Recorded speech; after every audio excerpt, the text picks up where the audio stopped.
Well, the inspiration for this song came during that very stressful week after the election and while we were waiting for the results. Um, I don't really like to talk too much about politics. It's stressful for everyone, but it was pretty amazing to see how the world literally reacted to the ultimate outcome. And this was my way of, I guess, burning off that anxiety and stress that we all definitely have been feeling for a long time. So it was my way of being very excited about what happened and how the world did come together for ultimately love.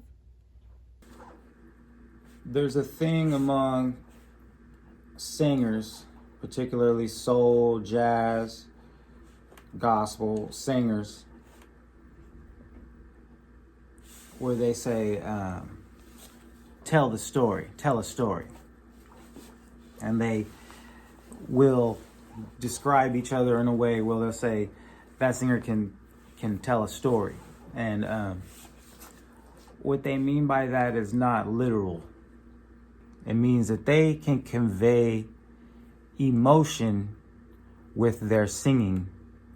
Some people can do it to the point to where they'll make people just cry. You know, there's like your brain is split in half, and there's one side that like it parses the lyrics, and there's a whole other part of you, whether it's this side of your head or your heart or what, but it absorbs the emotion that person is conveying. And it might be more, emotion might be more efficient than words at the end of the day, because you're over here trying to parse them words, put the letters together, put the tones together. What is this person trying to convey? Meanwhile, your heart already got it. If you just let it go and pay attention to what your heart feels, be like warm, it just absorbs the emotion of another human being. So if you want to capture the emotion, that's why sometimes the first take is the best one. Like when you say the same word over and over again until it becomes meaningless, you don't want to record the meaningless one, even if the tone was perfect. The old school way is to, the DJ is the producer and the project is going to be named after him. And he pays the session musicians to come and sing exactly what he tells them to sing. Exactly what he says. And then they got to get out and leave. And then, like I said, the record's going to come out with his name on it. Instead of that, consider every session, the goal of every session you have is to create an environment to where that artist can tell their story. But I believe that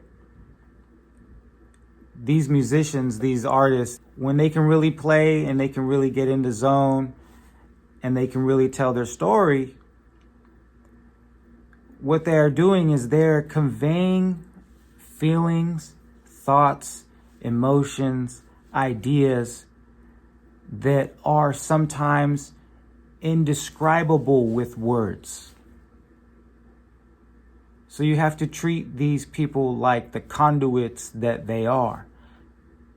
The conduits to that which is unexplainable, to that which we don't have words for. So I knew that we hadn't made any beats in a while since we moved to this new place, and I refused to set my gear up without first building the baffles that were needed to treat this room to make it proper. So I spent weeks building the baffles, and we hadn't made any. Turns out we didn't make any tracks for 2 months or something or more, and I knew that the week of November 3rd, the presidential election, was going to be a great time for us to record. because I know that Elise had all this pent up energy about the election and anxiety. And, you know, she'd been telling me for months, or probably for 4 years, how disgusted she was with Trump. And so I knew that November 3rd was going to be a powerful, epic moment for recording. So even though I didn't have time to hook up my whole modular, what I did was I just went to one of my old sessions. I pulled up the session for Love Myself, because I knew that we had already ran the drums through the tape machine and they were going to be nice and punchy. And so I just flipped that drum beat, and then I grabbed 2 pieces of gear that would like just be easy for me to just make something on really quick that I never used. So like the Proteus, I had never used it before. And the old trusty bass station, this actually belongs to LaRon from Psycho Funko Disco, but you know, you can always do a multi-track bass line with this thing. So that's what I did. So that Proteus sound is 3 mono tracks and a stereo track. And so I have left and right, which they have the bottom rolled off of them. And then I have the middle, going up the middle, that's the 3rd one. And that 4th track, the stereo track, is the symphonic patch from the Yamaha SPX 50D.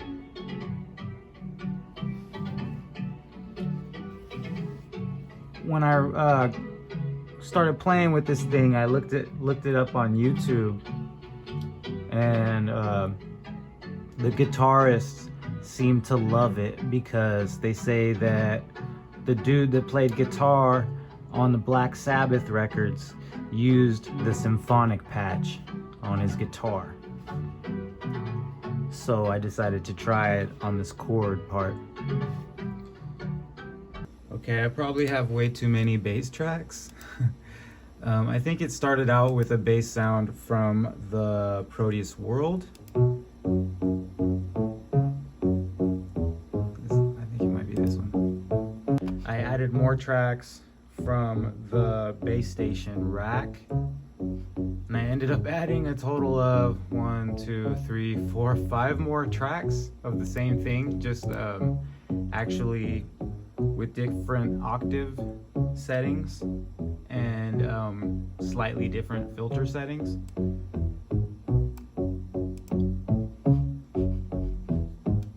So ultimately it makes that full sound. And here these are the bass tracks. Then Elise came in, you know, and I had the mic already set up for her, and her looper, which is like her little sketch pad for when she's writing songs. And she had already written the song, and she sang for me what she had did, and we did a rough. She just she let me record, and then we just recorded it straight into a digital performer. The way that we recorded the vocals for this song was we used this Warm Audio U87 clone.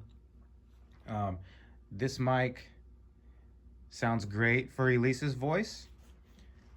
She's a soprano, and a lot of the mics that we bought that were cheaper than this, they all had like a bump in between the 2K and the 4K, and when Elise would hit a high note, it could make that bump sound shrill, and especially if she was like pulling back off of the mic.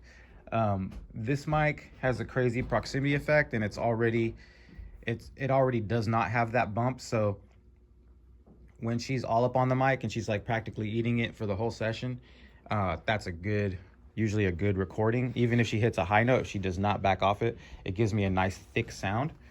This DBX 286S is a vocal channel strip that we purchased for playing gigs.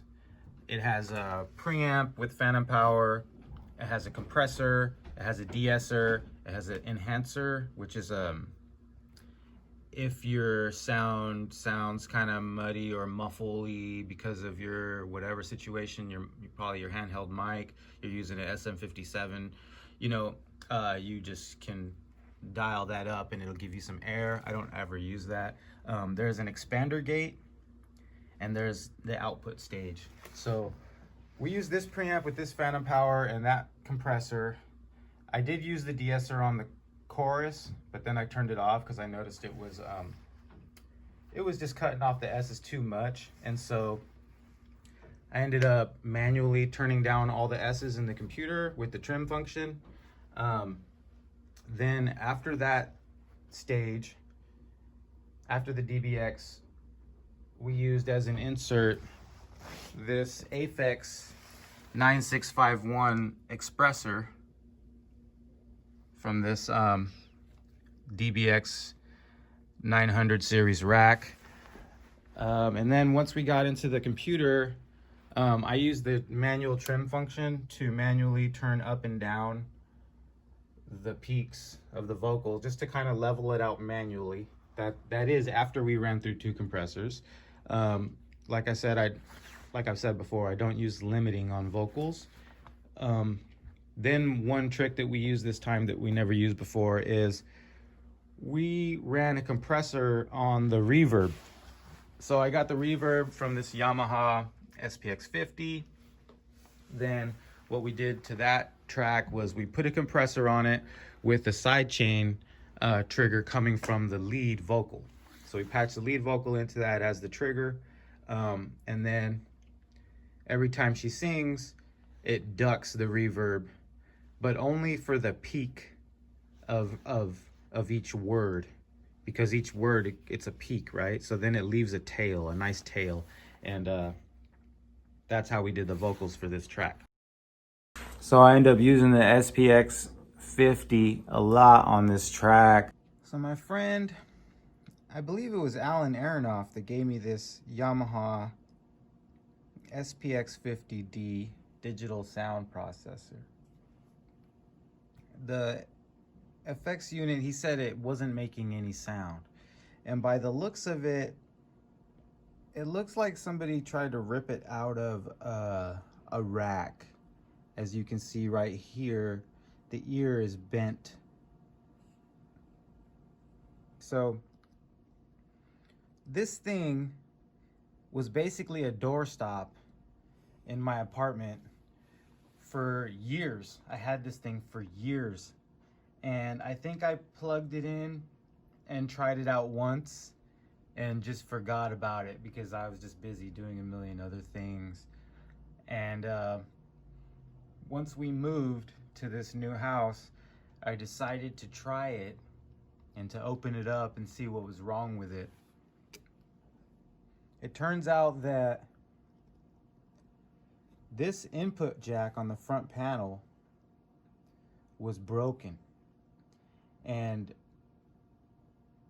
what was it that, it's not the jack that was broken, but the connection on the PC board for this input jack was broken.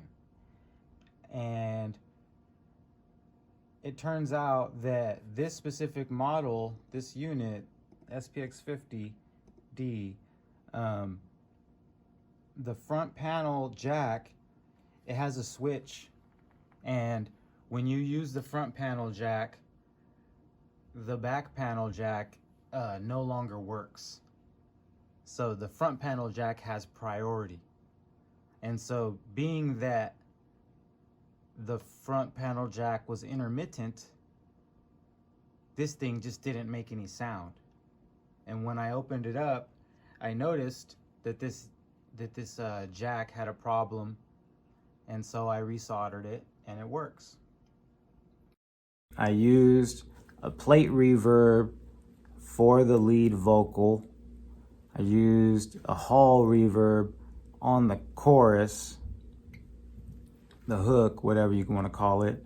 I used a flange from the SPX 50 on the hi-hat.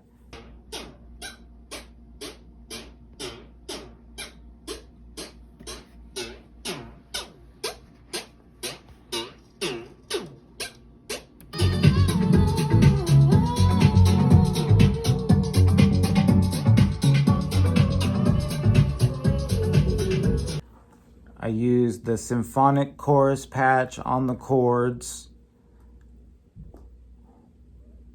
And we use the SPX50 again here on the snare. So the snare actually has two different reverbs. It has a gated reverb, which is almost inaudible, and then it has a big hall reverb. So Elise will give her own explanation of what this song means to her, or what the lyrics mean to her, or whatever.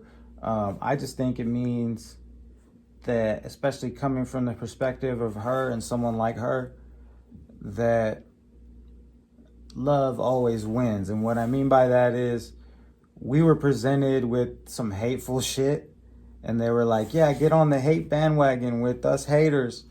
And we were, given the option to choose between some super hateful group or the group that's trying to be inclusive. And when coming from the perspective of someone like her, like I said, when you're given that option, those two options, love always wins instead of hate. Like, the people in general want love in general. And, so that's what I think, that's what it means to me.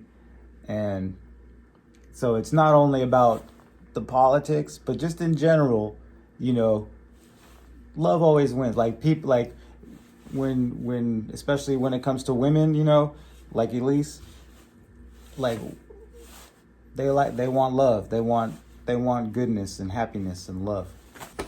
So love always wins. Our first song in our new pad with our new basement studio is coming out straight to Bandcamp with mastering by Andre Castro Mastering, December 4th, 2020 for Bandcamp Friday. So please check that out, slope114.bandcamp.com. And about singers telling a story, and about working with artists and musicians, whether they're a singer or an instrumentalist or whatever type of artist. Just remember this. End of day, the most powerful music is the one with the realest emotion in it. Is the truest, most authentic thing. When music is authentic, when it comes from an authentic place, it is powerful. So, and if you want to capture that authenticity from your artist that you're working with, whoever that may be, in my case, it's my wife. Create an environment where that person feels comfortable, that enables them to tell their story.